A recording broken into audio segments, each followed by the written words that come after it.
এ দুনিয়াদার পাগল আমার বাবারা, আল্লাহুস সামাদ, আমার মাওলা বেনিয়াজ বেপরোয়া।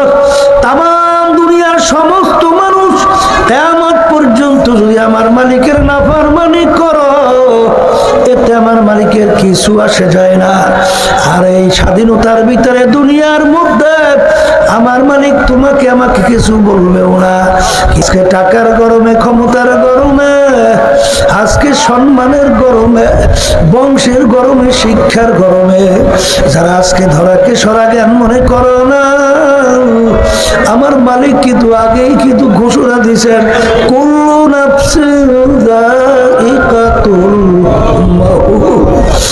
হে রাজা বাদশাহ, হে প্রেসিডেন্ট, হে এমপি, হে মন্ত্রী, হে চেয়ারম্যান, হে মেম্বার, হে কালেক্টর, হে ডিসি,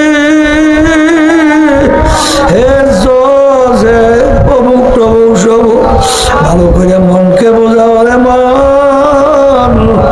আমার মালিক বলেন, তোদের প্রত্যেকের মুখের মধ্যে আমি মৌতের বর্ষি লাগাইয়া ছাইরা দিলাম।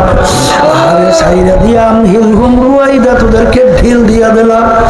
ঘর ঘর ঘর ঘুরতে ঘুরতে যখন হায়াতের বেড়া পার কইরা, যখন তোর বাণীর আল্লাহু আকবার বিছানার মধ্যে তোর পেট খাটা মৌতের বিছানায় ভাসাইয়া দেবে, আবার আজরাইল যখন তোর বাড়ির দরজায় সিটি বাজায়